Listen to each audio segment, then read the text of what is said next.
তারা কিন্তু এখানে দড়ি ধরে আছেন এবং এখানে উৎসুক জনতা, বিপুল পরিমাণে উৎসুক জনতা এবং এখানে ভিড় করেছেন। এবং আপনাদেরকে আরও একটা কথা আমি জানাতে চাই যে এই প্রায় 31 ঘন্টার এই রুদ্ধশ্বাস অভিযান কিন্তু আমরা দেখছি। এখন আপনারা দেখছেন যে আপনাদেরকে দেখানোর চেষ্টা করছি যে এইখানে যে দড়িটি, এই দড়ি বেঁধে কিন্তু দুইজন আপনার ফায়ার সার্ভিসের কর্মীরা কিন্তু এখানে নেমেছেন এবং এই যে ফায়ার সার্ভিসের কর্মীরা কিন্তু বের হয়ে আসছেন।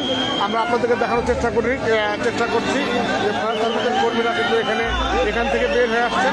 সম্ভবত শিশুটিকে উদ্ধার করা হয়েছে, প্রিয় দর্শক আপনারা দেখছেন শিশুটিকে উদ্ধার করা হয়েছে, আপনারা দেখছেন শিশুটিকে উদ্ধার করা হয়েছে, শিশুটিকে উদ্ধার করে নিয়ে আসছেন ফায়ার সার্ভিসের কর্মীরা।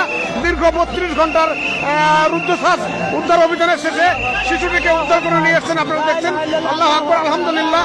আপনারা দেখছেন যে